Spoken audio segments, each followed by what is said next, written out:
कहानी की शुरुआत एक बड़े से घर से होती है जिसे शहर के लोग श्रापित मानते थे। आज एक बड़ी सी वैन इस घर के बाहर आकर रुकती है। ये वैन बॉब नाम के आदमी की थी और वो घरों की सफाई करने का कॉन्ट्रैक्ट लेता था। बॉब की उम्र भले ही 60 के आसपास थी, लेकिन वो एक सख्त चेहरे का मालिक था। घर को ध्यान से देखने के बाद वो अपनी वैन का दरवाजा खोलता है। वैन में चार जवान और खूबसूरत लड़कियां थी। वैन से बाहर आकर वो वैन से सफाई करने वाला सामान निकालने लगती है और इसी दौरान बॉब उनसे कहता है घर का नया मालिक 2 दिनों बाद आने वाला है और उसे 2 दिनों बाद पूरा घर साफ चाहिए। अगर तुमने घर को चमका दिया तो मैं तुम सभी को बोनस भी दूंगा। बॉब की बात सुनकर उन चारों लड़कियों के कान खड़े हो गए थे। अब बॉब उन्हें बताता है कि इस घर में फोन नहीं है, जरूरत पड़ने पर तुम पड़ोसी का फोन इस्तेमाल कर सकती हो। इसके बाद बॉब वहाँ से चला जाता है और लड़कियाँ सामान उठाकर घर की तरफ बढ़ने लगती हैं। घर में सबसे पहले नैन्सी और फिर मेगन आती है। उनके बाद गिना और टेरी अंदर आती है। नैन्सी उन सभी को बताती है कि जिस भी आदमी ने इस घर में रहने की कोशिश की वो कुछ दिनों बाद ही मारा जाता है। शहर के लोग इसे श्रापित घर कहते थे और उनका मानना है कि इस घर में शैतानी ताकतों का राज है। उसकी बात सुनकर सभी लड़कियां घबरा गई थीं। जिसके बाद नैन्सी कहती है हम चारों को घबराने की कोई जरूरत नहीं, क्योंकि ना तो हम भूत प्रेत पर यकीन करती है और ना ही हम इस घर में ज्यादा दिन रहने वाली हैं। उसकी बात सुनकर सभी लड़कियां अपना अपना काम शुरू कर देती हैं। थोड़ी देर बाद लड़कियां खाने पीने का सामान संभाल रही थीं और इसी दौरान उनके पास विल नाम का आदमी आता है। विल इस घर के पड़ोस में रहता था और वो यहाँ सिर्फ लड़कियों से मिलने आया था ताकि जरूरत पड़ने पर लड़कियां उससे मदद मांग सकें। विल के जाने के बाद सभी लड़कियां सबसे पहले बेसमेंट साफ करने का फैसला करती हैं। दरअसल बेसमेंट में सूरज की रोशनी कम आती थी और इसीलिए रात होने से पहले वो उसे ही साफ करना चाहती थी। बेसमेंट में सफाई करते करते नैन्सी और मेगन की नजर एक पुराने से बॉक्स पर पड़ती है। वो दूसरी लड़कियों को भी अपने पास बुलाकर बॉक्स दिखाती है और फिर मेगन उस बॉक्स को खोलती है। बॉक्स के अंदर इंसानी कंकाल और एक पुराना सा खंजर था, जिन्हें देखकर वो चारों थोड़ा घबरा जाती हैं। नैन्सी खंजर उठाकर लड़कियों से कहती है कि इंसानी कंकाल नकली हो सकता है और इस खंजर को हम अपने पास रखेंगे। कुछ देर बाद रात हो जाती है। नैन्सी एक किताब पढ़ रही थी, मेगन खाने के लिए चिप्स निकाल रही थी और गिना बियर की केन खोल रही थी। इसी बीच टेरी म्यूजिक प्लेयर ऑन कर नाचने लगती है। नाचते नाचते वो अपने सारे कपड़े उतार कर मेगन के कपड़ों का मजाक उड़ाने लग जाती है। मेगन को उसका मजाक अच्छा नहीं लगता और वो अपने कमरे में चली जाती है।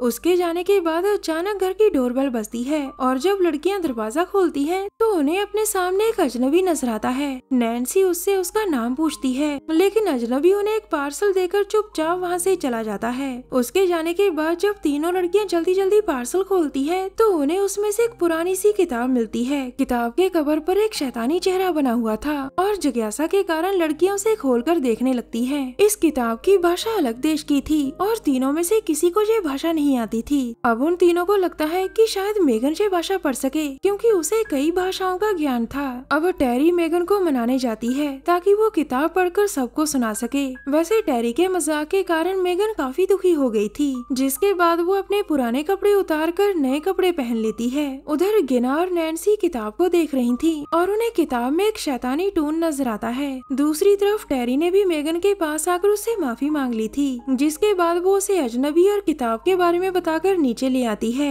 नीचे आते ही मेगन किताब को ध्यान से देखकर कहती है, मैं इस भाषा को पढ़ सकती हूँ, लेकिन इस भाषा में कुछ मंत्र भी लिखे हैं और मैं उनका मतलब नहीं जानती। इसके बाद मेगन किताब पढ़ने लगती है और बाकी लड़कियां उसे ध्यान से सुन रही थीं। किताब में लिखा था कि इस किताब में शैतान का गुलाम कैद है और वो शैतान के लिए आत्माओं का इंतजाम करता है। इसके आगे कुछ मंत्र लिखे थे। मेगन उन्हें पढ़कर उनका मतलब निकालने की कोशिश करती है, लेकिन वो सफल नहीं हो पाती। आखिर में तीनों लड़कियां बोर होकर वहाँ से चली जाती हैं और वो किताब टेरी के हाथों में आ जाती है। टेरी एक बार फिर से शैतानी टून देखना चाहती थी, क्योंकि उसे वो काफी अच्छा लगा था। बाकी की तीनों लड़कियां एक कमरे में आकर सोने की तैयारी करने लगी थीं। थोड़ी देर बाद टेरी किचन में आकर दारू की बोतल खोलने लगती है और उसी समय शैतानी टून किताब से गायब हो जाता है। मेगन ने किताब पढ़ते पढ़ते जो गलती से मंत्र पढ़े थे, उसी के कारण शैतानी टून आजाद हो गया था। अब टेरी जैसे ही किताब के पास वापस आती है तो शैतानी टून उसे दबोच कर मार देता है। टेरी की मौत के बाद शैतानी टून ने उसके शरीर पर काबू पा लिया था और इसी बीच दरवाजे पर हल्की सी आहट होती है। टेरी जल्दी जल्दी दरवाजा खोलती है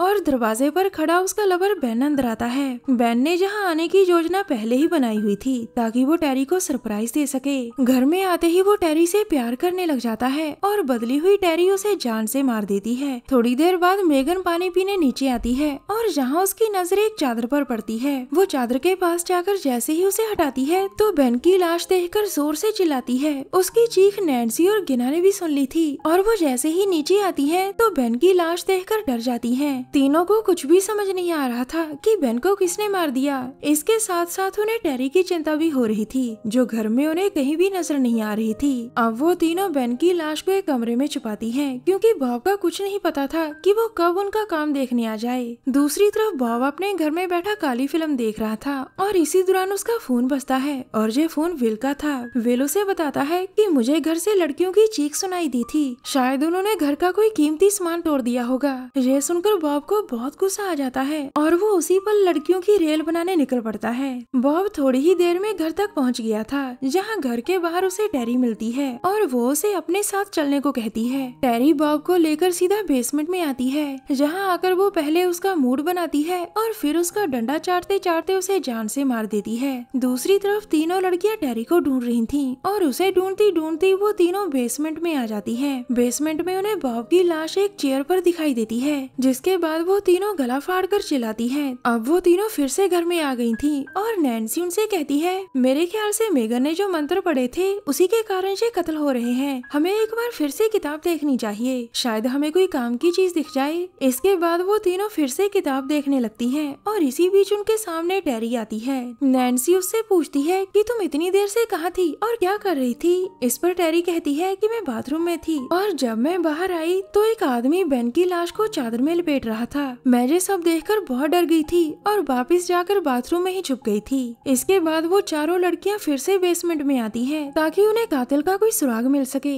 बेसमेंट में आते ही टेरी अपना रूप बदल लेती है। उसका शैतानी रूप देखकर तीनों लड़कियां डरकर वहाँ से भागने की कोशिश करती हैं, लेकिन भागते भागते गिना टेरी के हाथ लग जाती है। मेगन और नैन्सी गिना को अकेली छोड़कर भाग गई थीं और उनके जाने के बाद टेरी गिना को भी मार देती है। नैन्सी और मेगन भागकर घर में आ गई थीं और जहाँ आते ही उन्हें ऊपरी कमरे से टेरी की आवाजें सुनाई देती हैं। टेरी जोर जोर से कह रही थी कि मैं असली टेरी हूँ और दूसरी वाली नकली टेरी है। उसकी बातें सुनकर वो दोनों ऊपर जा रही थी ताकि वो टेरी की मदद कर सके, मगर ये सब टेरी की चाल थी और वो पीछे से आकर नैन्सी को पकड़ लेती है। टेरी का शैतानी रूप देखकर मेगन डरकर वहाँ से भाग जाती है, जिसके बाद टेरी नैन्सी को भी मार देती है। इसी बीच भागते भागते मेगन सीढ़ियों से गिरकर जख्मी हो गई थी। अब पूरे घर में वो और टेरी ही थी और टेरी उसे किसी भी समय मार सकती थी। अचानक उसी समय दरवाजे पर वही अजनबी दिखाई देता है जो लड़कियों को पार्सल देकर चला गया था। उसे देखकर टेरी भी बहुत हैरान थी और वो उसके पास जाकर उसे चले जाने को कहती है, मगर अजनबी उस पर पुराने खंजर से वार करने लगता है और टेरी उसे रोक देती है।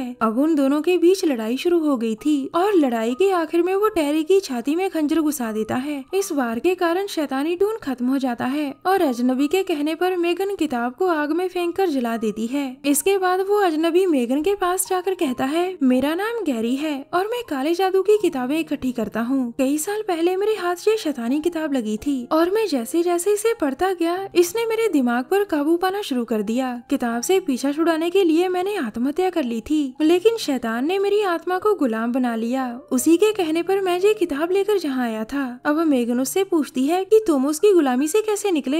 इसके जवाब में गैरी उसे बताता है कि मेरे हाथ पुराना खंजर लग गया था जिसे तुम लोगों ने ही बॉक्स में से निकाला था। जिसके हाथ वो खंजर लग जाता है वो शैतान की गुलामी से आजाद हो जाता है। शैतान को सिर्फ उसी खंजर से मारा जा सकता है, इसीलिए मैं टेरी को मारने जहाँ आया था। कहानी के आखिर में गैरी की आत्मा को आजादी मिल जाती है। शैतान की मौत के बाद वो सभी आत्माएं वापस लौट आती है जिन्हें उसने मारा था। हमारी वीडियो देखने के लिए धन्यवाद।